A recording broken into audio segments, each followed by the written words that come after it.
Il destino è un cammino oscuro di fronte all'uomo. Nessuno sa cosa sarà il futuro e nessuno può prevederlo. Eppure, da milioni di anni, da quando l'uomo è apparso sulla Terra, l'uomo ha sempre cercato disperatamente di interpretare il futuro, quello che accadrà, attraverso i più incredibili e paradossali segni. Uno di questi, per esempio, è questo. È un frammento di ossidiana di un vulcano messicano che gli Aztechi usavano, lo chiamavano lo specchio oscuro, e lo usavano inalando fumi di peyote o masticando chissà che cosa, vedevano all'interno di questo gioco di ombre e di luci il futuro, il destino. Oppure ci può essere questo, è un cartiglio della Via dei Sogni australiano, dell'amica De Indra, che fa i vaticini, è un'aborigena, che fa i vaticini come facevano gli australiani. E queste sono le vie dei sogni, e è un villaggio e la possibilità delle cose che possono accadere. Va bene? Perché per gli australiani la vera vita è nel sogno, non è questa che viviamo, questa sarebbe l'incubo di un sogno. Oppure c'è il classico cornetto napoletano, che anche questo serve a interpretare il destino e soprattutto a evitare mali peggiori, a propiziare al bene. Bene, in questa c'è un'altra cosa interessante. Questo è un vasetto precolombiano, è Nazca.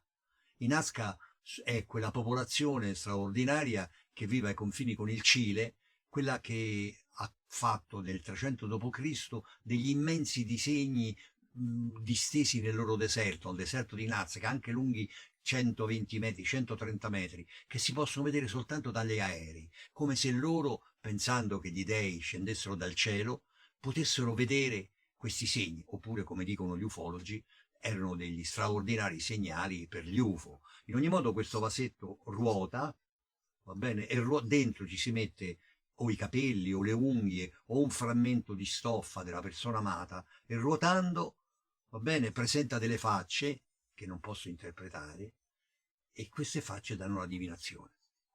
Per i greci e i romani invece la cosa era altrettanto complicata, non era più semplice. I greci avevano la Tiché, che era la fortuna, ma soprattutto era la fortuna come caso, come avvenimento, come prosperità soprattutto. Il primo a parlarne è Tindaro in un'Ode Olimpica, e la Tiché accompagnava l'uomo per tutta la vita e veniva rappresentata come una figlia di Giove che allattava Pluto, un bambino che era il dio della ricchezza, perché ricchezza e prosperità, ricchezza e fortuna si associavano sempre. Addirittura c'erano almeno 20-30 templi dedicati a lei nelle varie città greche, perché aveva molta fortuna, questo culto della fortuna. I romani invece avevano la fortuna primigenia, cioè la nata per primo, sia nata per prima come figlia di Giove, sia nata prima di tutti gli dei. Lei stessa partoriva Giove e veniva rappresentata come una dea che aveva in braccio questo piccolo Giove, va bene, e che si chiamava il Giove Puer, e il Puer era il Puer Arcanus, cioè il bambino che custodiva l'arca, perché era un bambino che nel famoso, straordinario e bellissimo tempio della fortuna prenestina, un tempio su 6 piani, fatto con 6 terrazze, su cui poi i Barberini nel 1500 hanno costruito un incredibile palazzo, e su queste 6 terrazze, sulla quarta credo, c'era un pozzo, e in questo pozzo il bambino raccoglieva le sorti, prendeva dei pezzettini di legno in fondo che, scritti in una lingua arcaica, decidevano, una specie di I Ching, se voi conoscete i Ching, che sono quel gioco con le tessere cinesi, perché il mondo è sempre lo stesso e dovunque andiamo il desiderio di interpretare la fortuna c'è sempre. Questo fatto del bambino è un fatto importante perché ritorna, e infatti è proprio per dei bambini che nel film di Ferzen Ospetek, la dea fortuna, come accadeva per gli antichi, che questo bambino era la ricchezza o era colui che interpretava l'arcano, anche qui l'arrivo dei 2 bambini improvvisamente fa esplodere questa coppia di 2 uomini, di una coppia ormai stanca, ormai logorata da un amore che è diventato un'abitudine e che si sta lentamente esaurendo fra piccoli tradimenti, bisticci, liti. I 2 personaggi principali del film sono interpretati da Edoardo Leo e da Stefano Accorsi. Edoardo Leo qui compie un ulteriore balzo in avanti nella sua carriera, uscendo dal solito schema, diciamo così, comico, ma oppure diciamo drammatico, allegro di commedia sentimentale che è abituato a fare, oppure di commedia ironica e dirompente, per assumere invece un ruolo diverso, serio, vissuto, molto reale, con un suo strano fascino animale di grande suggestione. Mentre Stefano Accorsi, qui credo che sia una delle sue prove migliori, è veramente calato nel personaggio del secondo elemento della coppia, cioè mentre Edoardo Leo è un operaio diciamo un po' rozzo, però buono, diretto, molto romano, molto volevose bene, Edoardo Leo è nordico, serio, pulitino, educato. Sono la coppia perfetta perché sono due estremi che si uniscono. Però devo dire che Stefano Accorsi ha la capacità di rimanere dentro il suo personaggio, che è un personaggio giustamente e con grande finezza scelto da Ottotech, ingessato. E quando esce da questo personaggio in maniera isterica, proprio a testimone della fragilità di questa corazza quotidiana. Bene, su questi due personaggi che in realtà rappresentano, secondo il discorso di Ospetec, la vita di ogni coppia, che possono essere uomo-uomo, uomo e donna e donna, cioè che rappresentano, diciamo così, un simbolo dell'amore in generale, piomba questa loro amica, interpretata da una deliziosa, struggente e appassionata Jasmine Trinca, la quale, per una ragione, deve fare degli esami clinici, è sola, ha due bambini da due padri diversi, si vede che alla fine di alcune traversie è la tipica ragazza che ha vissuto molto e adesso, ma ha vissuto molto anche con molta leggerezza, e adesso improvvisamente si trova di fronte a dei problemi concreti, reali, molto forti e immediati. E quindi con grande intelligenza e sensibilità Jasmine Trinca si avvicina ai nostri due protagonisti e rifila, come si dice a Roma, cioè lascia in deposito i figli mentre va a fare queste analisi. Ed ecco qui questi due bambini che con grande e improvvisa, soprattutto allegria e sorprendente capacità rivoluzionaria all'interno della coppia, mettono di fronte i due personaggi proprio con il loro candore, proprio con la loro filosofia spicciola, proprio con, diciamo così, con il modo diretto di affrontare le cose, mettono i due personaggi di fronte alle loro verità, rivelandoli completamente per questo che sono, al di là delle maschere quotidiane. E come accadeva per il puer arcanus che cambiava le sorti nella fortuna primigenia, così questi due pueri arcani cambiano le sorti di questa coppia, rivelando a questa coppia prima il fatto di essere completamente logorata e poi una possibilità nuova, diversa, una suggestiva e imprevista, anarchica rinascita. Un altro elemento importante del film è la colonna sonora. C'è una splendida Mina, finora inedita, che canta una canzone intitolata Luna Diamante.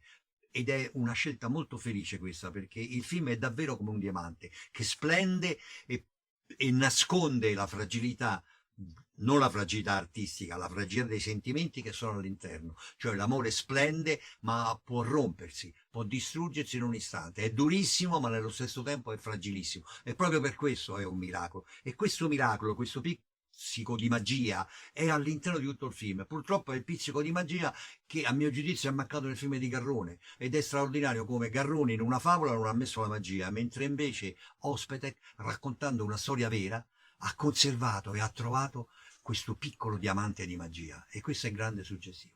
Il film di Ospetec porta un'antichissima saggezza. Ospetec scopre che appunto che una coppia che non può confrontarsi con dei figli, che non può rinascere nei bambini, perché non c'è bisogno che siano i figli tuoi del tuo sangue, significa soltanto per una coppia occuparsi di due cuccioli e aiutarli a crescere è il modo migliore per ritrovarsi e per stare insieme. Altrimenti può sembrare uno sterile vivere fra abitudini comode e consone a se stessi, senza dare nessun ulteriore validità a un progetto che ci porta nel futuro, che ci porta oltre, perché ricordiamoci, la fortuna viene da force, che significa sorte, e la sorte viene da sor, che significa accadere. Quindi tutte le cose che accadono sono regolate dalla fortuna. I romani avevano una cosa suggestiva per dirlo, cioè la fortuna determina le sorti, cioè le occasioni, e le occasioni insieme fanno il destino, il fatum, dal quale non si può uscire. Ecco, noi abbiamo nella nostra cultura occidentale invece due possibilità, una diciamo così religiosa, c'è la provvidenza che si fa uscire dal fatum, e l'altra diciamo laica, che invece è la volontà che ci permette di rompere la schiavitù del destino. Riguardo al destino, alla sorte, al caso, c'è un episodio che mi è accaduto che vi vorrei raccontare. Mi trovavo in Spagna molto tempo fa e giravo come aiuto regista e sceneggiatore uno dei primi western che si facevano allora proprio, e sono stato invitato dal produttore a vedere una corrida. Non ho potuto rifiutare. E la corrida era una corrida molto importante perché vedeva di fronte Domenghín, colui che poi era il marito di un'attrice italiana famosa, Lucia Bosè, e il Cordovés. Non potevano essere due personaggi differenti, sembrava quasi che fossero stati scelti da un casting director.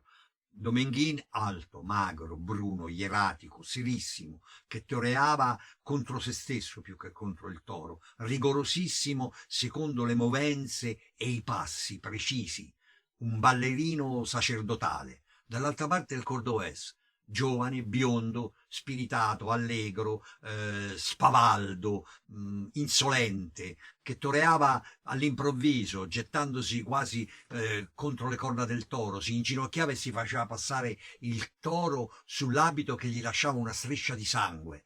Quindi due esseri completamente differenti. Mentre mi recavo alla Plaza de Toros ho chiesto al tassista: ma chi è meglio, Domenghín o il Cordovés? E il tassista mi ha risposto come un vate antico, come un antico sacerdote della dea Fortuna, nella maniera migliore con cui si possa mai definire un uomo e una cosa. Mi ha risposto in questo modo.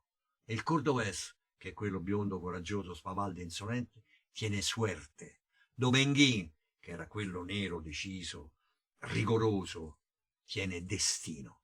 Ecco, da allora ho sempre considerato gli uomini che ho incontrato, le persone che ho incontrato, sulla base di questo antico vaticinio del tassista spagnolo. Se qualcuno che avevo di fronte era un uomo che aveva suerte o era un uomo che aveva destino. La differenza è profonda, perché chi ha suerte ha un colpo di fortuna, chi ha destino è l'uomo che merita di vivere la sua vita e la forgia secondo se stesso. Vorrei salutarvi con una frase del film.